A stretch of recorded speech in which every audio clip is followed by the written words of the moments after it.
Peter Pan by J.M. Barrie. Chapter 1. Peter Breaks Through. All children, except one, grow up.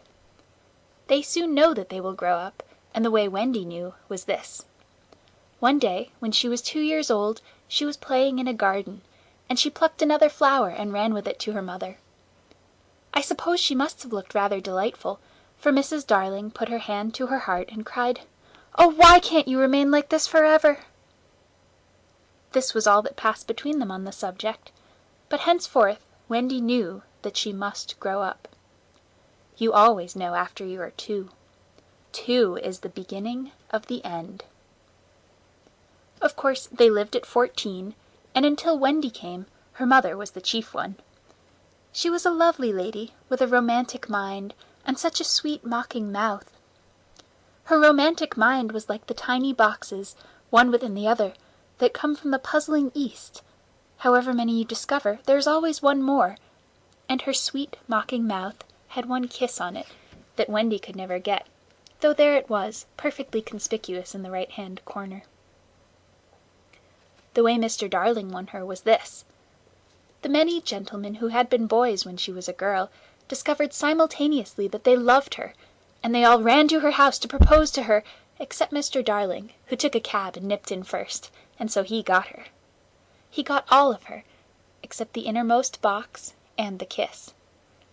He never knew about the box, and in time he gave up trying for the kiss. Wendy thought Napoleon could have got it, but I can picture him trying, and then going off in a passion, slamming the door. Mr. Darling used to boast to Wendy that her mother not only loved him, but respected him. He was one of those deep ones who know about stocks and shares. Of course, no one really knows, but he quite seemed to know, and he often said stocks were up and shares were down, in a way that would have made any woman respect him. Mrs. Darling was married in white, and at first she kept the books perfectly, almost gleefully, as if it were a game, not so much as a Brussels sprout was missing. But by and by whole cauliflowers dropped out, and instead of them there were pictures of babies without faces. She drew them when she should have been totting up. They were Mrs. Darling's guesses. Wendy came first, then John, then Michael. For a week or two after Wendy came, it was doubtful whether they would be able to keep her, as she was another mouth to feed. Mr. Darling was frightfully proud of her, but he was very honourable, and he sat on the edge of Mrs. Darling's bed, holding her hand and calculating expenses, while she looked at him imploringly. She wanted to risk it, come what might, but that was not his way. His way was with a pencil and a piece of paper, and if she confused him with suggestions, he had to begin at the beginning again. "Now, don't interrupt," he would beg of her. "I have £1.17 here, and 2 6 at the office. I can cut off my coffee at the office, say 10 shillings, making 2 9 and 6, with your 18 and 3 makes 3 9 7, with 5 0 in my cheque-book makes 8 9 7. Who is that moving? 8 9 7, dot and carry 7. Don't speak, my own. And the £1 you lent to that man who came to the door. Quiet, child. Dot and carry, child. There, you've done it. Did I say 997? Yes, I said 997. The question is, can we try it for a year on 997? Of course we can, George, she cried. But she was prejudiced in Wendy's favour, and he was really the grander character of the two. "Remember Mumps," he warned her, almost threateningly, and off he went again. "Mumps £1, that is what I have put down, but I dare say it will be more like 30 shillings. Don't speak. Measles 1 5, German measles half a guinea makes 2 15 6. Don't waggle your finger. Whooping cough, say 15 shillings. And so on it went, and it added up differently each time. But at last Wendy just got through, with mumps reduced to 12 6, and the 2 kinds of measles treated as one. There was the same excitement over John, and Michael had even a narrower squeak, but both were kept, and soon you might have seen the 3 of them going in a row to Miss Folsom's kindergarten school, accompanied by their nurse. Mrs. Darling loved to have everything just so, and Mr. Darling had a passion for being exactly like his neighbours, so of course they had a nurse. As they were poor, owing to the amount of milk the children drank, this nurse was a prim Newfoundland dog called Nana, who had belonged to no one in particular until the Darlings engaged her. She had always thought children important, however, and the Darlings had become acquainted with her in Kensington Gardens, where she spent most of her spare time peeping into perambulators, and was much hated by careless nursemaids, whom she followed to their homes and complained of to their mistresses. She proved to be quite a treasure of a nurse. How thorough she was at bath time, and up at any moment of the night if one of her charges made the slightest cry. Of course her kennel was in the nursery. She had a genius for knowing when a cough is a thing to have no patience with, and when it needs a stocking around your throat. She believed to her last day in old-fashioned remedies like rhubarb leaf, and made sounds of contempt over all this new-fangled talk about germs, and so on. It was a lesson in propriety to see her escorting the children to school, walking sedately by their side when they were well behaved, and butting them back into line if they strayed. On John's soccer days she never once forgot his sweater, and she usually carried an umbrella in her mouth in case of rain. There is a room in the basement of Miss Folsom's school where the nurses wait. They sat on forms, while Nana lay on the floor, but that was the only difference. They affected to ignore her, as of an inferior social status to themselves, and she despised their light talk. She resented visits to the nursery from Mrs. Darling's friends, but if they did come, she first whipped off Michael's pinafore and put him into the one with blue braiding, and smoothed out Wendy, and made a dash at John's hair. No nursery could possibly have been conducted more correctly, and Mr. Darling knew it. Yet he sometimes wondered uneasily whether the neighbours talked. He had his position in the city to consider. Nana also troubled him in another way. He had sometimes a feeling that she did not admire him. "I know she admires you tremendously, George," Mrs. Darling would assure him, and then she would sign to the children to be specially nice to father. Lovely dances followed, in which the only other servant, Liza, was sometimes allowed to join. Such a midget she looked in her long skirt and maid's cap, though she had sworn, when engaged, that she would never see 10 again. The gaiety of these romps! The gayest of all was Mrs. Darling, who would pirouette so wildly that all you could see of her was the kiss, and then if you had dashed at her you might have got it. There never was a simpler, happier family, until the coming of Peter Pan. Mrs. Darling first heard of Peter when she was tidying up her children's minds. It is the nightly custom of every good mother, after her children are asleep, to rummage in their minds and put things straight for the next morning, repacking into their proper places the many articles that have wandered during the day. If you could keep awake, but of course you can't, you would see your own mother doing this, and you would find it very interesting to watch her. It is quite like tidying up drawers. You would see her on her knees, I expect, lingering humorously over some of your contents, wondering where on earth you had picked this thing up, making discoveries sweet and not so sweet, pressing this to her cheek as if it were as nice as a kitten, and hurriedly stowing that out of sight. When you wake in the morning, the naughtiness and evil passions with which you went to bed have been folded up small and placed at the bottom of your mind, and on the top, beautifully aired, are spread out your prettier thoughts, ready for you to put on. I don't know whether you have ever seen a map of a person's mind. Doctors sometimes draw maps of other parts of you, and your own map can become intensely interesting. But catch them trying to draw a map of a child's mind, which is not only confused, but keeps going round all the time. There are zigzag lines on it, just like your temperature on a card, and these are probably roads in the island. For the Neverland is always more or less an island, with astonishing splashes of colour here and there, and coral reefs, and rakish-looking craft in the offing, and savages, and lonely lairs, and gnomes who are mostly tailors, and caves through which a river runs, and princes with 6 elder brothers, and a hut fast going to decay, and one very small old lady with a hooked nose.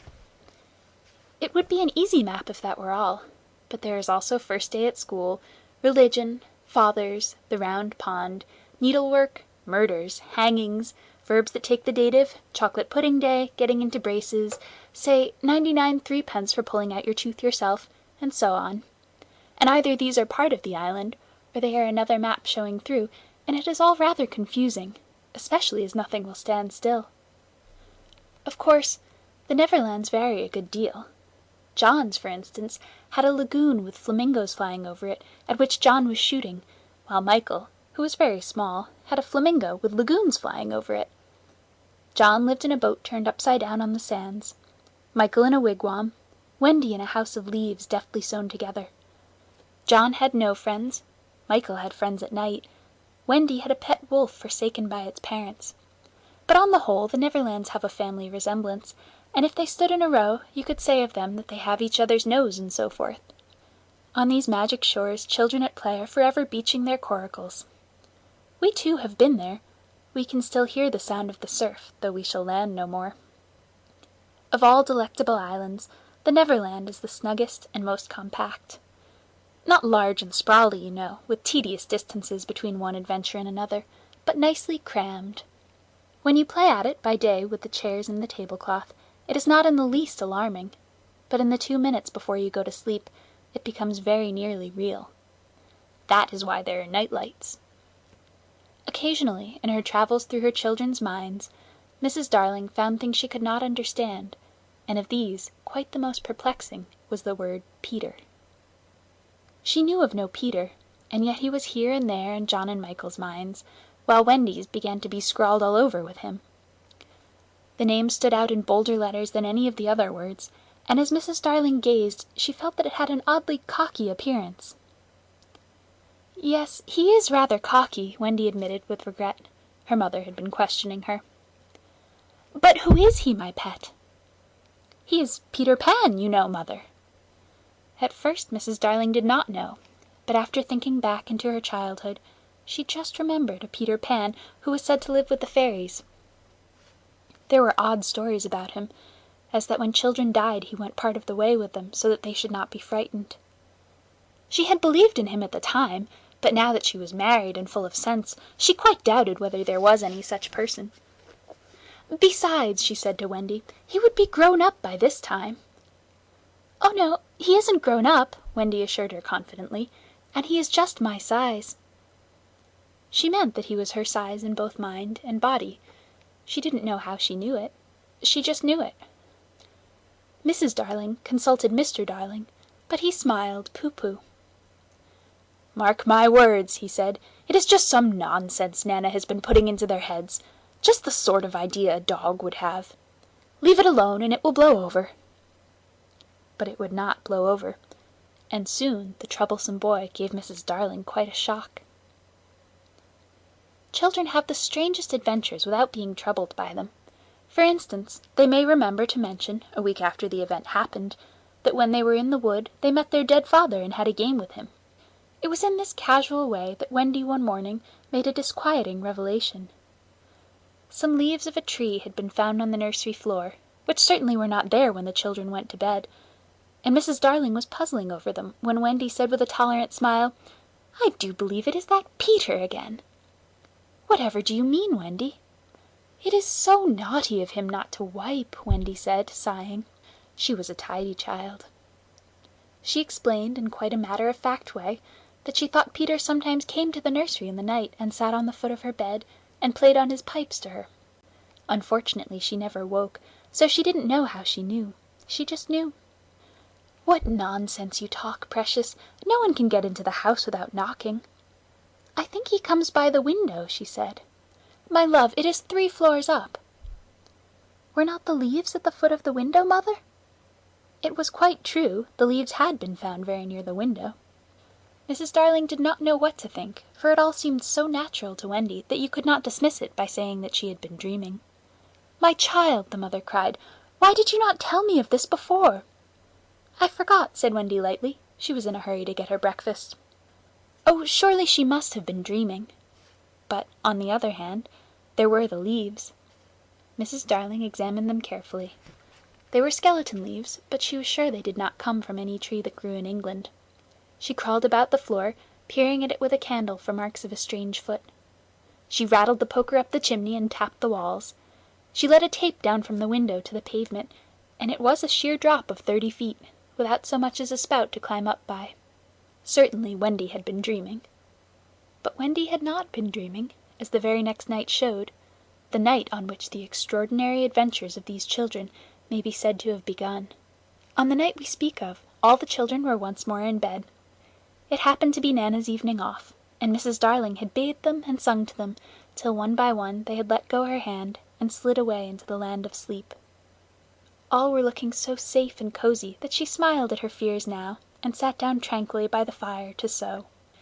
It was something for Michael, who on his birthday was getting into shirts. The fire was warm, however, and the nursery dimly lit by 3 night lights, and presently the sewing lay on Mrs. Darling's lap.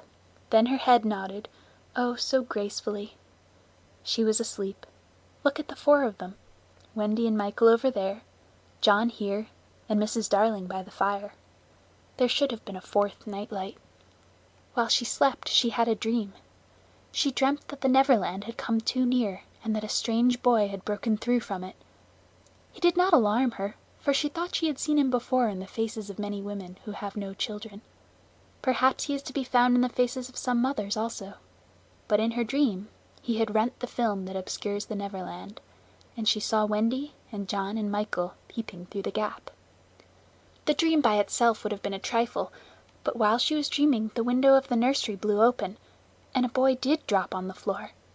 He was accompanied by a strange light, no bigger than your fist, which darted about the room like a living thing, and I think it must have been this light that wakened Mrs. Darling. She started up with a cry, and saw the boy, and somehow she knew at once that he was Peter Pan. If you or I or Wendy had been there, we should have seen that he was very like Mrs. Darling's kiss. He was a lovely boy, clad in skeleton leaves and the juices that ooze out of trees. But the most entrancing thing about him was that he had all his first teeth. When he saw she was a grown-up, he gnashed the little pearls at her. End of Chapter 1.